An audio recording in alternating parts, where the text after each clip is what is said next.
On tonight's Wales at 6. We are absolutely living devolution. The Prime Minister insists he is a big believer in devolution. It follows the internal row over Keir Starmer's relationship with Wales.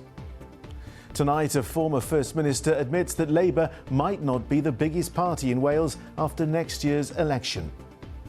Also on the programme, a real nail-biter as we wait to hear who Wales will face in the World Cup if, and it's a big if, they can get there. And from Tudor feasts to 1980s nostalgia, join us here at Tredegar House, where we're stepping through 500 years of Christmas.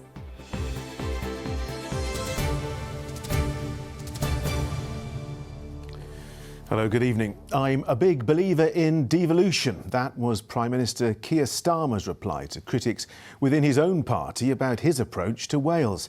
It was the first time we've heard from the UK Labour leader since a number of the Senedd Labour group wrote an explosive letter to Number 10 claiming the UK government's recent actions undermine the Welsh Parliament.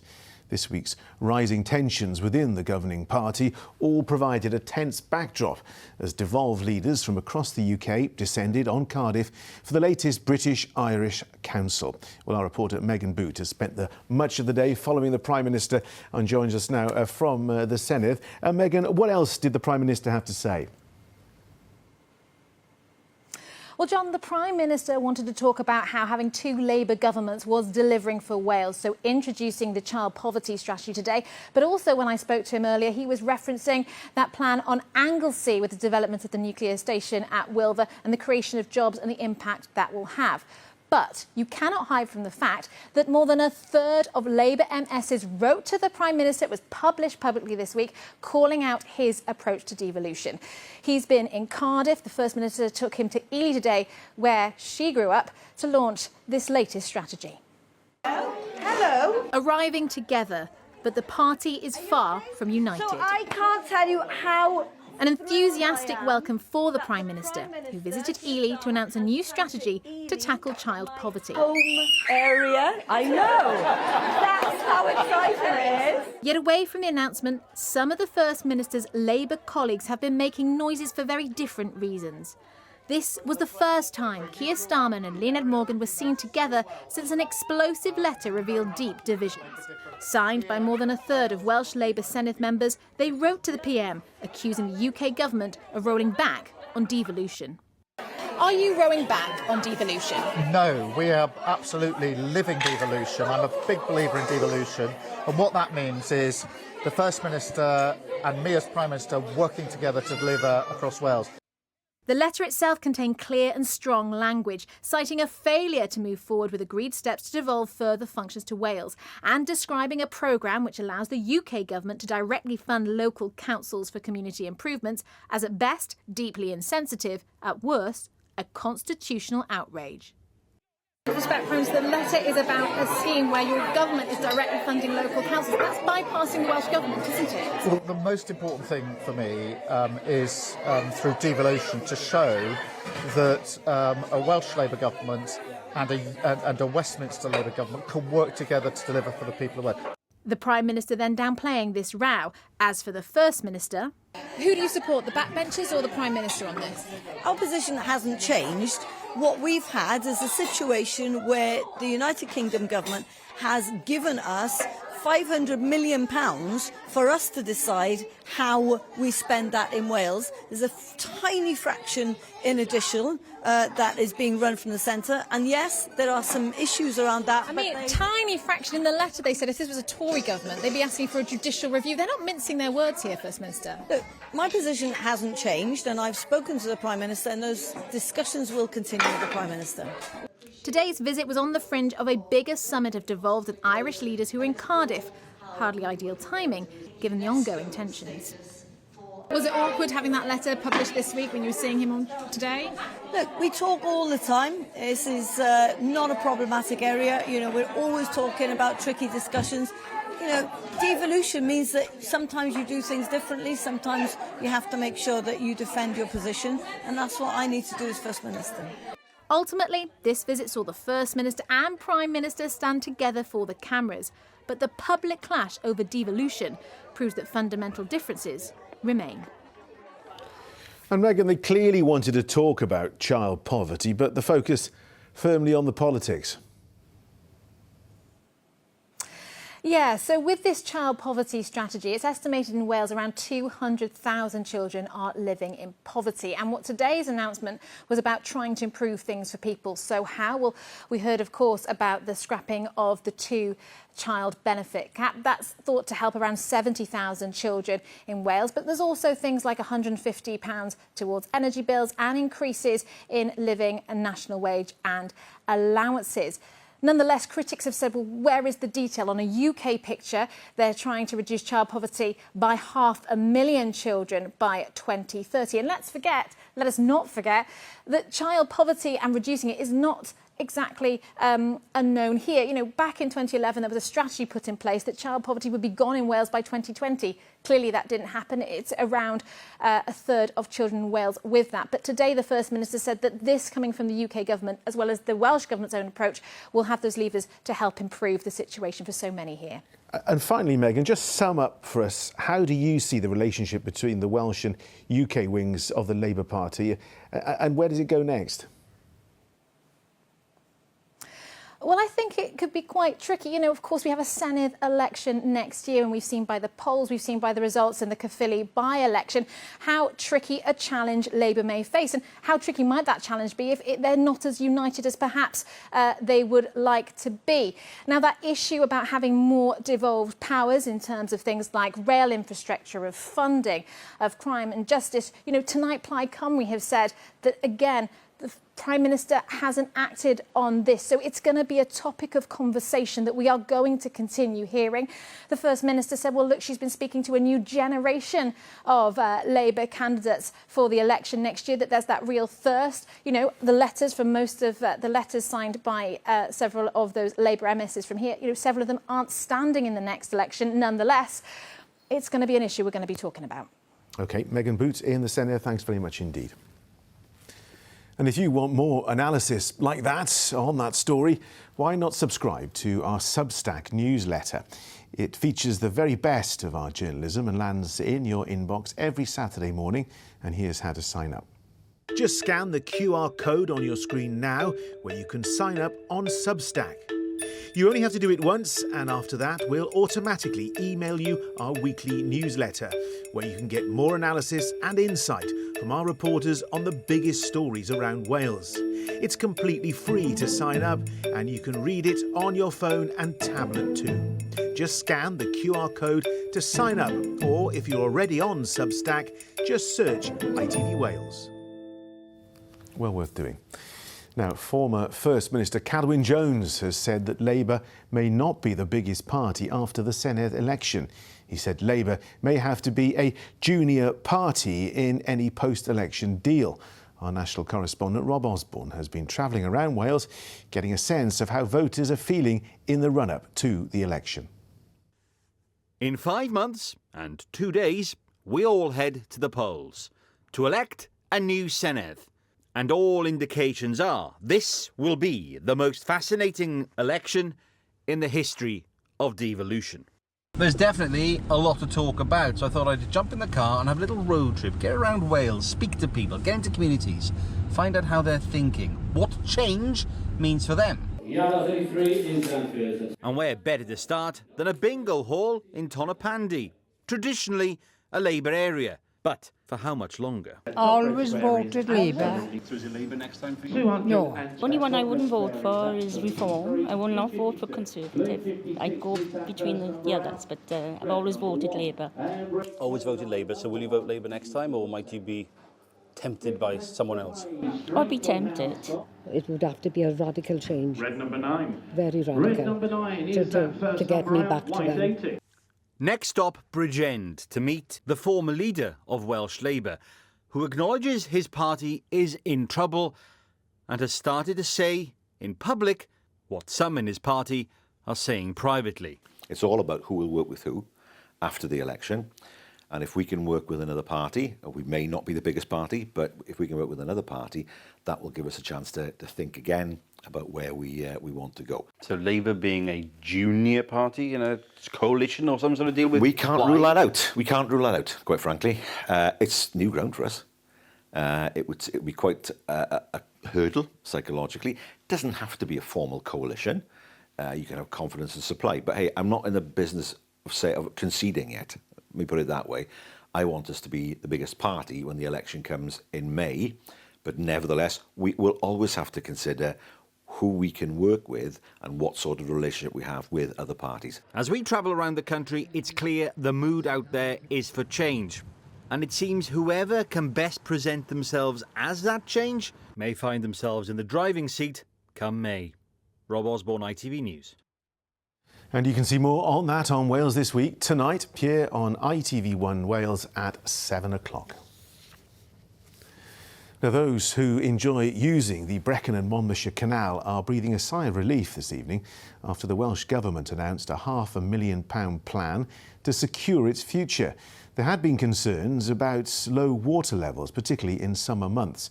Well, our reporter Isa Farfo is following this story and is at a stretch of the canal near Pontypool for us this evening. Isa, how significant is this development? Good evening, John. Yes, this is a very significant funding deal which has been confirmed now to protect one of Wales's most loved waterways. The Welsh Government has confirmed today up to £400,000 every year for the next 5 years to safeguard this canal. And supporters say today's announcement will help protect its wildlife, benefit those who use it, and support businesses that rely on it. It's one of Wales's most peaceful waterways, but beneath the calm surface, the future of the Monmouthshire and Brecon Canal hasn't always been clear. Climate change, unpredictable weather and rising cost of maintenance have all added pressure on the teams who look after it. Now a new long-term funding deal aims to keep the canal flowing and local businesses thriving. This year's been tough from a business point of view, not only for us but for all the other boating businesses on the canal. But it's also been a very emotional one as well, from our point of view, because we have invested so heavily in the business, and our business premises are also our home. We seriously wondered if we could have, lost everything. So many people have worked really hard to enable this result. And the result is £400,000 a year for the next 5 years from the Welsh Government, supporting a water supply agreement. And for the charity that looks after the canal, this deal brings much needed stability and smoother sailing. We know that this period of uncertainty has been very difficult for those whose livelihood depend on the canal, those who live on the canal, and anyone with an affinity with the canal. We've sought to engage with those groups and those passionate campaigners over recent months to help make the case for the canal. And we're very grateful that Welsh Government has listened to that case and has come together in a partnership to help secure the future, not just for those on and near the canal, but actually for all of Wales. This canal may be more than 2 centuries old, but still plays a huge part today, bringing in over £30 million to the Welsh economy and supporting more than 1,000 jobs. That includes tourism businesses, boaters and communities who rely on it every day. The whole business depends on a water supply in the canal. Without the water supply, we wouldn't have been able to function. So potentially we would have needed to have sold our business or sold the boats and closed down the business. So this will just enable us to continue. Supporters say the agreement buys time to form a long-term plan to protect a treasured part of Wales's heritage. But for now, the water keeps moving, and so do the conversation about its future. Well, this huge investment, the Minister says this huge investment can be strongly justified economically, socially, culturally and also environmentally. And the hope now is that this new partnership will help protect a piece of Welsh heritage that's very important for wildlife and also the economy. The focus then will turn to its long-term future beyond the 5 years. For now, though, the water in this much loved waterway keeps flowing, John. That is good to hear. Isa Farfor, thank you very much indeed. Still to come, Ruth is here and the weekend is upon us. How's the weather looking?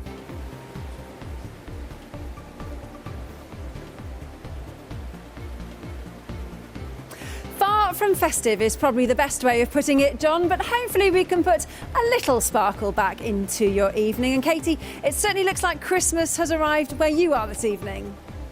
Yes, join me here at Tredegar House where we're unwrapping 500 years of Christmas traditions.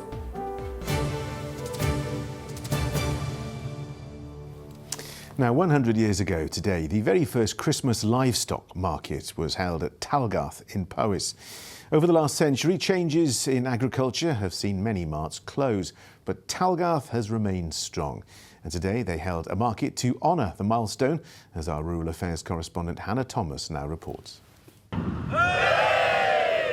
Trying to recreate the very first photo taken at Talgarth Livestock Market in 1925. 100 Christmases on, and it looks pretty similar. Good morning, ladies and gentlemen. Welcome to Talgarth Market and Christmas Fat Stock. We're about to begin the sale. Matthew Nichols has been an auctioneer here for many years. This was the champion pen of lambs today that sold fairly quickly. £400 and sold at 400. But it's changed a bit over the last century. There'd be times when this place would hold 7,000 sheep and now probably 2,000 would be a very good day. So, you know, the markets are struggling generally, but it's nice when we can sort of give a bit back today and make people feel a bit better. Like his dad before him, 87-year-old butcher Brian George buys the champion cattle every single year. 1935, he came here to buy the first champion. That's a long time ago. It's a long time ago. So will Brian buy again this year? If I can afford it. It's all down to money. Yeah, it's all down to money now. Yeah, that's right. In the sale ring, Brian is bidding. 9,200 It's a 100-year-old record price. John Price knows a thing or two about champions. We won it first time in 1977. That's right, yeah, we won it first time. And then we won it, well, round about 30 times since, yeah. Yeah, up till we packed it up 3 or 4 years ago. Having a bacon butty with his family, Trevor Morgan Powell is the market's longest servant. He's also in his 80s and he's been coming here since he was 15 years old. There's something magic about Talgarth here. The atmosphere is so good, really, with the people. Like usually you feel better going home than when you came. So it's a therapy, really, in the farming world. Today, the generations posed for photos as all at Talgarth Livestock Market looked forward to a very Merry Christmas. Hannah Thomas, ITV News. Time now for the latest sports news.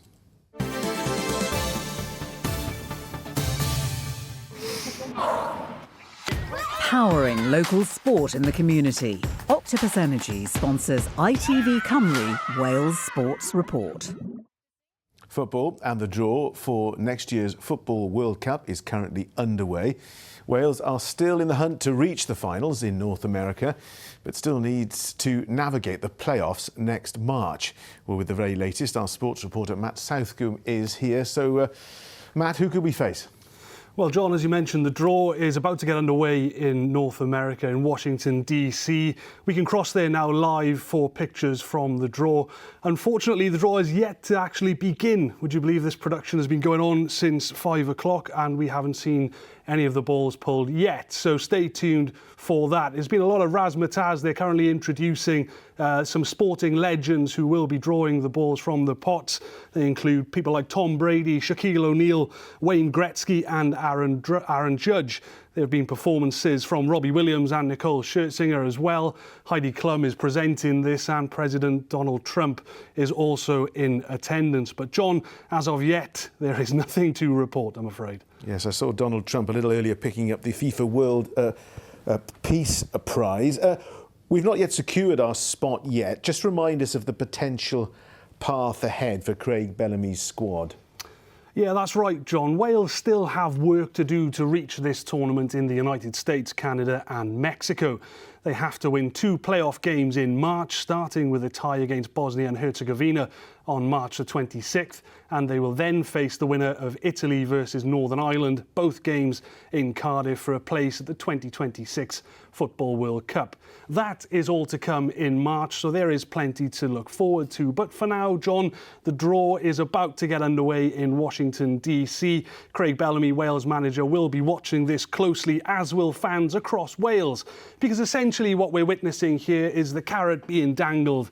This is what is on the line when Wales head into those playoffs in March. We're expecting this draw to get underway very, very shortly, and if you'd like, you can head over to ITVX right now to watch it unfold live, or you can log on to itv.com/Wales later this evening for all the news as it breaks. Yes, wait for this news programme to finish first. Matt, thanks very much indeed.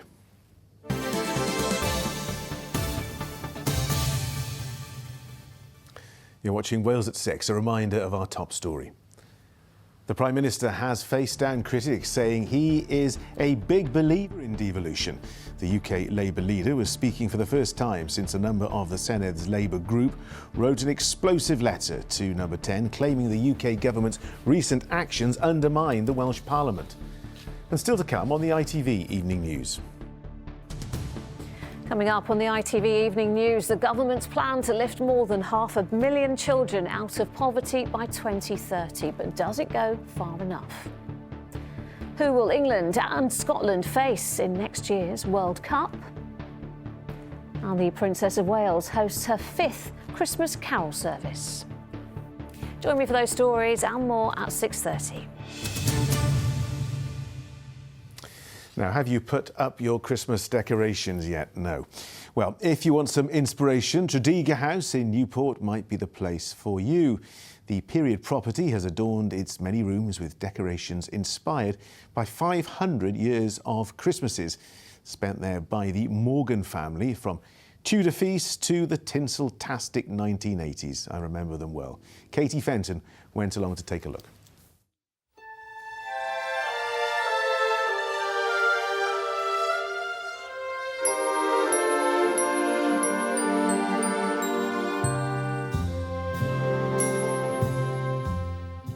Now, whether you've had your Christmas tree up since November or the decorations are still up in the attic gathering dust, the festive period does seem to get longer and longer every year, doesn't it? Well, how about 500 years of Christmas? Because that is exactly what you can experience here at Tredegar House, where every room has been transformed into a different era to show how they celebrated the festivities over half a millennium. And here to tell me more about that is head gardener Chris, who is behind all of the festive project here at Tredegar House. Chris, thank you for having us. Lovely to have you. And 500 years, that's a lot of Christmases. It's a huge amount, and the Morgans really knew how to throw a party, certainly through the ages. So we've got all the ages represented through different rooms in the house. So it's a real journey through time in a very festive fashion. How have Christmas traditions changed over 500 years? So certainly through the history of the house, immensely so. Huge lavish parties, much more understated ones at times. Everything from the family being here to the convent school that was here. So tell me about some of the rooms here. They're all quite different, aren't they? Very different. Everything from rooms like this, which represent the wider estate, to the room we're about to go into, which really represents the lavish parties that were thrown by the Tredegar Morgans. And also things like the sustainability of what we do. So there's elements like the dress behind us, Wow. which was made by some of our volunteers, which is a stunning example of the sort of dress that may have been around at the period, not necessarily in those materials, but faithfully sort of recreated by them. And it's all made of recycled materials? It is, yeah. So it's a great opportunity to get a reduce, reuse, recycle message into everything as well. So we're looking back 500 years, but also thinking about the future as well. Absolutely, and it's how we approach all of the work that we do across the property and across the estate. So we're always looking at ways we can be more and more sustainable for Christmas. Chris, thank you very much indeed. And if your Christmas tree is still in its box, don't worry, because I'm told there are more than 100 here to make up for it. And if you do come here, it's an amazing opportunity to see how traditions have changed over the years, and in some cases stayed exactly the same. I think that's my little job this weekend. Weather time now, and Ruth's out and about. Ruth, we're all feeling festive. How's the forecast looking? Well, John, it would appear that no one remembered to tell the weather, actually, that it needs to feel festive over the next few days, because I'm sorry to say that the weekend forecast is far from festive. There's an awful lot of wet and windy weather to come, which is typical, because did you know that this coming weekend is typically the weekend that most of us head out and about to buy our Christmas trees, and it's actually been termed the Big Treekend. I love that. But yeah, the weather itself is not looking like it's going to be on side. So if you have got Christmas shopping to do, it might be worth heading indoors, which is exactly where I am at the moment. I'm in a garden centre, and well, they are ready for Christmas here, and people have been coming and going in their droves over the last few hours. But I'm sorry to say that there is an awful lot of wet weather to come. And if you are at all worried, Natural Resources Wales website is updated every 15 minutes, and 0345 988 1188 is the flood line number if you are concerned, because there are a number of flood warnings and alerts in operation at the moment. Here are the details. A clear start makes way for a day of ancient discoveries. TUI sponsors ITV Cymru Wales weather. Well, if I had to summarise the weather for this coming weekend, it's unsettled, and that means very, very wet and very, very windy. However, temperature-wise, it's actually going to feel quite mild, way above average for the time of year. That's the positive bit. If we take a look at the weather over the next few hours, we've had a band of rain working its way across Wales today. It will continue its journey northwards and eastwards into the overnight stretch, effectively swirling around as it goes. So there will be some dry spells for some parts of Wales, but an awful lot of that rain to come, and thrown into the mix some rumbles of thunder and maybe some hail too. All of this accompanied by quite a keen breeze. Stay away from coastal areas overnight tonight, because we've also got high tide. So I'm sure you're not heading out and about in any boats overnight, but just be careful. Temperatures tonight possibly cold enough in more sheltered spots for a little bit of grass frost, but there's too much wind, too much movement in the air for that to be an issue. So as we wake then to the start of the all-important Big Treekend or weekend, it's going to be unsettled. Further heavy rain again over some parts of Wales, the south, the hills and mountains in particular, the Banner Brycheiniog, and up across Eryri. Maybe a wintry mix over Eryri, very high ground, but all very normal at this time of the year, and we're not expecting any disruption. But at lower levels, we could see hail and again some rumbles of thunder, much like today. Now into Saturday afternoon, the good news is that the heaviest of those showers will start to ease. And if you're, I don't know, late night Christmas shopping through Saturday, or just heading out and about, there are a lot of office do's and Christmas parties at the moment, it will be a dry end to Saturday night, and possibly quite chilly as well under clear skies. Yet again, rural areas could wake to a little bit of frost. But very quickly, it will go downhill. So Sunday, as we start the day, another band of rain will work its way across, and again, some heavy downpours, still accompanied by quite a keen breeze, which will blow the worst of the wet weather away. So into Sunday afternoon, something much drier. Sunshine in short supply, lots of low cloud, misty, murky conditions. But as you can see, temperatures in the low teens, 13 or 14 for the time of year, way above average. TUI sponsors ITV Cymru Wales weather.